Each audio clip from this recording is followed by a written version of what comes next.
is Event Horizon, and I'm your host, Mark Anthony Peterson. This is the podcast where I take you on a walk into the paranormal with a splash of conspiracy.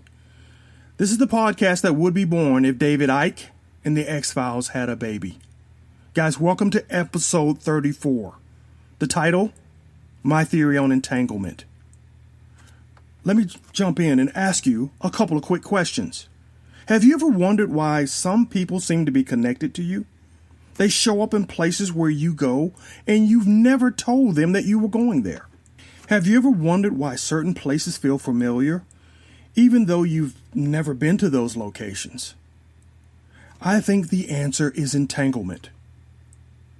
What if you were entangled with those people at the quantum level? What if you were entangled with your own past lives and you remembered places and people that you haven't yet met in this current life? You think I'm crazy? Well, most religious scholars think I'm a couple of chapters short of the New Testament. But in order for me to help you see where I'm coming from, I'd like to turn to nature and see if there are examples that can support my hypothesis. But before we jump into that, the disclaimer.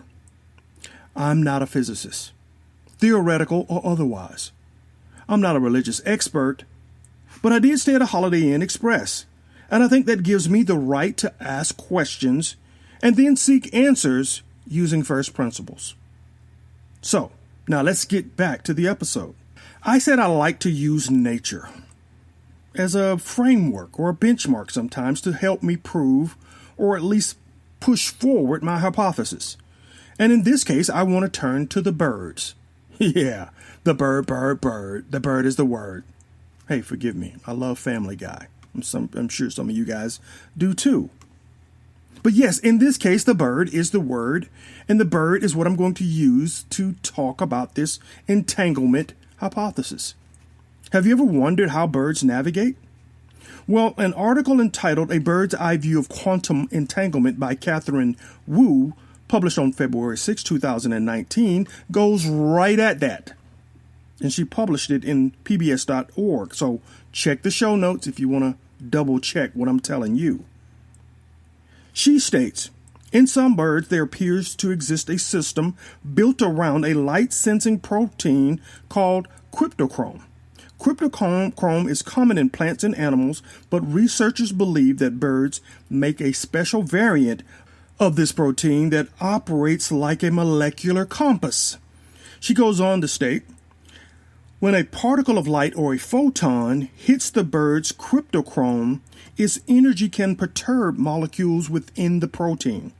This disturbance catapults a pair of molecules into an unstable state, so fragile that it can be affected by even subtle, energetic pulses of the Earth's magnetic field. She writes, the energy from that photon is specifically disturbing the electrons within the cryptochrome molecules. If an electron is knocked out of place, perhaps exiting one molecule and joining another, this creates what's called a radical pair, or a duo of molecules that each has an odd number of electrons. But this radical pair is also somewhat unusual because both radical pair were generated at the same time. Their fates are linked, locking them into a strange, delicate state known as quantum entanglement. So Wu goes on to explain that once this state is achieved, you can separate these molecules over vast distances, and they still will respond the same way. You affect one, it will have the same impact on the other, no matter where they are in space and time. Wu goes on, the entangled radical pair state is a precarious one because it's not built to last. Eventually, the two molecules will recover and settle back into their original configuration. But until they do, the pair, still intertwined, will flip-flop back and forth between two distinct chemical states. And this is the link to navigation. The amount of time the duo spend in one state versus the other is thought to affect how the bird's eyes relay information to the brain about the surrounding environment. Interesting that this effect, this quantum effect, gives birds a connection, a physical connection to the Earth's electromagnetic field, and those changes in the field stimulate the radical pair, giving them precise navigational coordinates that help them migrate even at night. Quantum entanglement. I think this is what happens in humans. And this could be the reason why we see the all-seeing eye as an important symbol on secret societies. We may also see and understand that this is what the Egyptians may have been trying to tell us with their worship of the falcon and the hawk, and the display of the falcon and hawk eyes on a lot of their religious symbols. That this is the key to unlocking the quantum state. Now, why is that important? Because if you can turn the state on and off as it does with these birds, you can not only navigate the Earth, the universe, but you can connect to people all across the galaxy. It becomes literally the keypad for dialing up individuals or entities all over the universe. Yes, the eye, which is the key to the birds unlocking, it is also the window for us to unlock the pineal gland, or the third eye within the human structure. And how do we do that? Meditate. Some people say yoga, but you have to get into a state where you separate the mind from the body to unlock the third eye, to start the activation of this entanglement. And it may be the reason why so many of the people who practice this see and have these experiences that they can't explain. They're dialing the digits just like you do on your iPhone and connecting with entities all around the world, all around the universe, and drawing that knowledge that they have into them. Right? You affect one molecule and it affects the other the exact same way. And if you can dial up and entangle with another molecule, you get the effects of that molecule. Am I making sense? I need some kombucha, right? Okay, let me give you one more example that involves nature, or kind of involves nature. But if you have kids listening to this, please have them leave the room, because this is a little bit scary. The article is called The Bunny, the Witch, and the War Room, and it was written by Sharon Weinberger in March 21st of 2017 and published in spectrum.org. The article talks about the parapsychology work done by the Soviets, who were trying to test the emotional linkage between newborns and their mothers. And what they wanted to test is whether or not a mother could detect the moment at which the newborn was killed. Now, they say they never did the experiments with humans, or so they say, but they did do it with rabbits. They took a rabbit, mother rabbit, and separated it vast distances from the newborn bunny, hooked the mother up to all sorts of electrodes, and then killed the baby bunny to see if the mother could sense the moment of death. The Soviets claim it worked. They said it worked successfully in dozens of cases, if not hundreds. They worked so well that they were prepared to use it as a second communication protocol aboard their subs. Yeah, they were going to put bunny rabbits on submarines as a communications protocol. In the event that all their communications were knocked out, the way they would communicate with the sub would be to kill a bunny rabbit. That's kind of gruesome when you think about it, especially given the fact that I'm recording this episode on Easter. But it was supposed to be the backup protocol to give the sub the signal to surface and evaluate the conditions before releasing its missiles. So they did not want to have a blind reaction to create the conditions for World War III in case all communications were knocked out. This was going to be their backup. They were going to sacrifice a bunny. And it's eerie to me, given what we sacrifice on this day, Jesus, and the symbol for the day being a bunny, that was going to be the savior for mankind to try to stop a World War III from breaking out. But that's another show for another day. But the point is that it worked.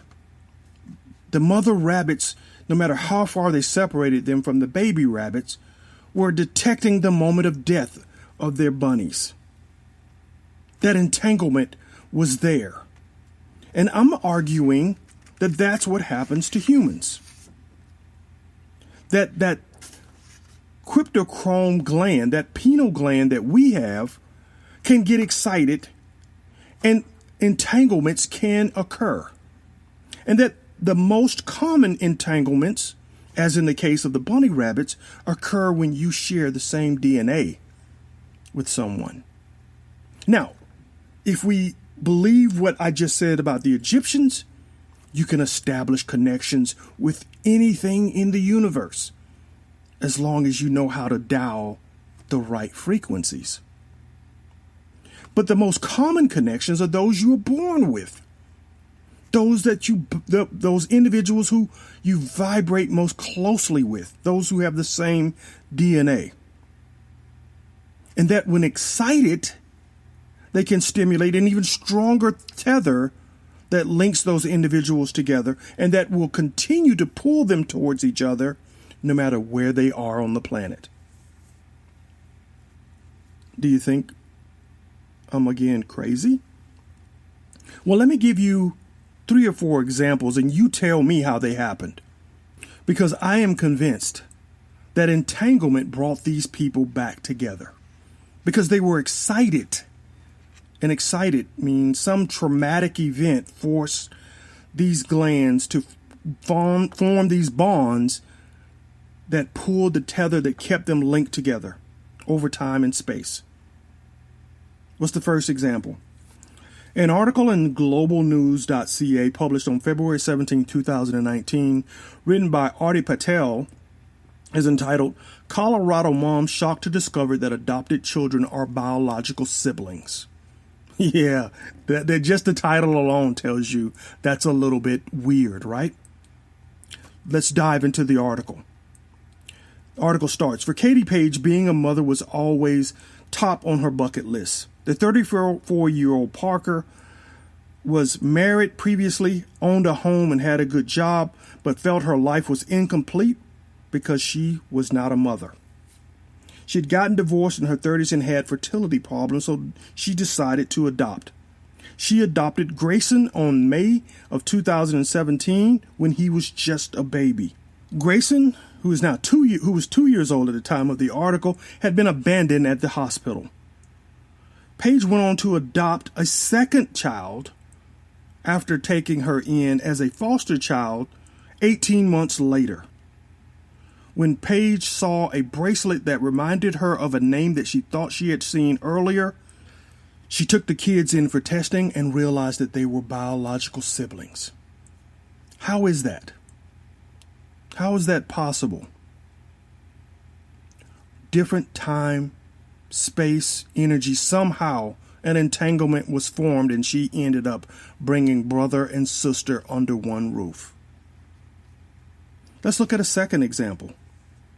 An article out of the phillyvoice.com published in January of 2019, written by Brian Hickle.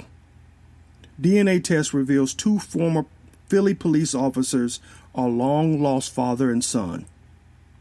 This story is pretty interesting because it starts with 2 Philly police officers who ended up working the same jobs at different times, being trained by the same people, following the same life path as each other, divorces, kids, and only to be told by a supervisor that, hey, there's this kid that reminds me a lot of who you are, to get the ball rolling. Jim Kozlowski and Dennis McKeon are essentially mirror images of each other.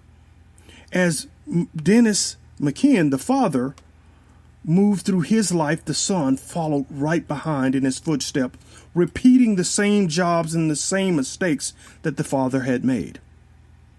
Dennis McKeon had never known he had a son. On a St. Patrick's Day drinking binge, he apparently impregnated the sister of one of his friends. He left town, never knowing that she had given birth to his son, and then she eventually abandoned the son and left him with her grandparents. When they died, the young Jim became the sole bread earner for his siblings and his cousins, moving on from being a welder to being a police officer, and even getting injured just like his father had gotten injured on the police force, changing his life yet again. It was his oldest daughter from his first relationship who ran the DNA test and found out who his father was and brought the two together. And then they realized that they were walking in the exact same footsteps, in the exact same places, talking to the exact same people. How do you explain that if there wasn't an entanglement between the two? How about this third example? Written by Pat Schellenbarger in December 19, 2007 in the Seattle Times with the article entitled "Man's Journey Finds Birth Mom at Work." Steve Flagg was a delivery driver for Lowe's, the big construction store that's like Home Depot. And he'd been put up for adoption shortly after his birth, but always wanted to search for his birth mother. Steve had always had a great life, got two great adopted parents, Patton and Lois, and they had raised him since the time that he was a small baby, and they supported his search to find his birth mother. The birth mother left the adoption records open, but didn't leave many trails for how to find her. But the son continued to search and then got lucky and found a name and an address that brought him right back to where he worked. His mom was an associate at Lowe's and was working the cash register and had befriended him and had often offered up good advice for him as he made his life decisions. How do you explain that? That his mother was literally within hugging distance of him for most of his life. She didn't know it. He didn't know it until he went looking for her. Final example, because I could go on and on with all of these just to show you the amount of entanglements that can occur. An article on adoption.com written in 2017 is entitled "Reunited Biological Brothers Are Classmates." Christmas 2017 was full of surprises for Kieron Graham, who was reunited with his biological family after taking a DNA test. He was quickly matched through Ancestry.com with his biological brother, who also turned out to be studying political science just as he was at Kennesaw State University. The reunion brought him back together with his birth mother and his younger brother, who lived only 15 minutes away from the apartment he had gotten when he planned to attend Kennesaw State University. Can you explain that? I can't. These linkages occur, and I think they can be activated or excited just like they do in birds when we have these traumatic events. You have a baby that you got to put up for adoption because you are suffering some life situation that you believe you can't manage with a new child. But that connection remains tight between mother and child, or father and child, and the tether will pull one towards the other for the rest of their existence. They need only look 15 minutes away and find that person that they have lost earlier in their life. You see, I believe DNA is that key. As I've told you in earlier episodes, the DNA tells you how you vibrate. It's the summation of all of the life decisions that made you, all the previous generations. It is the time machine. It is your past, your current, and your future. And when you share that with someone, you share those decisions and those linkages. And we can activate those connections when we open up those glands, that pineal gland that activates that tether, that entanglement. But it doesn't necessarily have to be just a DNA connection. Because I think faith is the key to unlocking the lock and allowing you to connect to others. DNA determines how you vibrate. Your faith gives you the ability to modulate it. Yeah. Your faith gives you the path to empathy, which allows you to modulate the vibrations so that you can connect to those in need and share their burden and give them the strength that you have and the knowledge that you have, and vice versa. Why do we sing at church? Why do we vibrate with each other and share our pain to those who are in our church? So that they can vibrate with us. I don't think it's a coincidence that we sing in church. It gives us a chance to all vibrate on the same frequency, in the same place that is supposed to be holy, which elevates that energy and lets us get to a higher plane. Yeah, fellowship. But we've lost the meaning for a lot of that, of what that is supposed to be. But we only need look back to the ancestors who understood all of that. The Mayans grouped people based on their sign. Those signs were based on the 4 cardinal directions. The Mayan birth chart had 5 different aspects: the occult, the ally, the birth, the challenge, and the guide. Each of these have different meanings and are located in different places on the Mayan zodiac. The occult is placed in the south and explains what magical gifts you've been given. The ally is found in the east and explains your personality. The birth is in the north with the guide, and it signifies the features of your birthday as well as what influences your actions. And lastly, the challenge is what's found in the west and signifies challenges you will face and the areas in your life in which you will have to show the greatest courage. So they believe so much in these birth signs that you were born under, that those who shared the same signs were supposed to be more closely related than those who were related by blood. You get where I'm going now? That they believed that being born under certain signs meant you vibrated a certain way and therefore had a closer spiritual connection with certain people than the connection even through blood. Were they describing entanglement? Maybe. I think it's also the reason why their sacrifices mimic the same birth formula. There were 5 men involved in holding down a sacrifice in the same positions as described in the zodiac. Coincidence? No. Because they were, again, providing a blood sacrifice that was getting back at the same essence that we've been talking about in most of this podcast.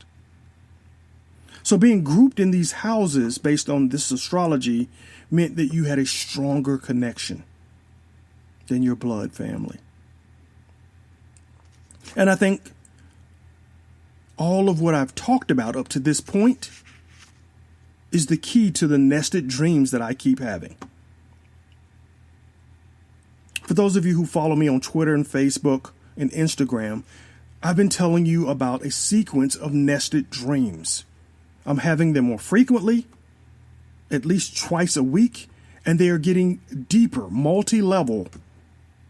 nested dreams. But I'm not going to bore you with that in this podcast. That'll be episode 35. I had to tee this episode up before I could get to the nested dream and why I think I'm having them and more people are having them and more people are connecting through these nested dreams. Yeah, like the old Freddy Krueger Dream Warrior episode. Yeah. Exactly. Okay, guys, it's time for me to get out of here. Happy Easter for all of you who are going to get this episode before midnight. I appreciate all of you tuning in and listening. Again, keep the secret, man. I don't want my priest to hear what I'm talking about. And maybe it's a good thing we didn't have physical mass today, that we had the virtual mass, so that he wouldn't give me the evil eye. I think he's catching on. I think there are people in the church who are listening to the podcast and telling him about it. Because the last blessing he gave me was quite a nice bump on the head. Guys, stop laughing at that. It's not funny. Guys, if you like this podcast, you may like my other podcast, The Mark Peterson Show. This is a podcast where I provide news, views, and current events from a paranormal point of view. And you know I've had a lot of fun with this COVID-19. So get over there and check it out. I'll put a link in the show notes. And for you movie buffs, yeah, I do movie reviews. It's called Movie Reviews from the Edge. Again, reviews with a paranormal twist, where I try to dig in and find some of the hidden gems that you may have missed on the big screen. Links to both shows will be in the show notes. Check them out, guys, and have fun. Follow me on Instagram, Twitter, and Facebook at Event Horizon. And let's keep the conversation going. I appreciate all of you who are following me on Facebook and liking some of the stuff that we're posting. But get involved. Give me your comments and give me your feedback, because I'd love to know what you are thinking. Till next time, guys. Peace.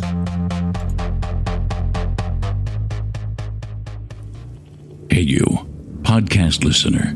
This is your last chance. After this, there is no turning back. Take the blue pill.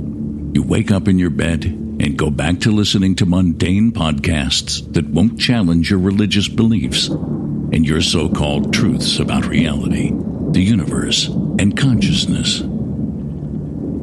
Take the red pill. Subscribe to the Event Horizon podcast, hosted by Mark Anthony Peterson, and he will show you how deep the rabbit hole goes. Event Horizon takes a walk into the paranormal with a splash of conspiracy.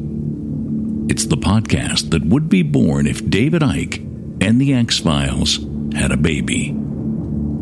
Subscribe to the Event Horizon podcast by Mark Anthony Peterson on Spreaker, iTunes, Spotify, iHeartRadio, CastBox, Stitcher, or any of your other favorite podcast platforms. Remember, all we are offering is the truth, nothing more.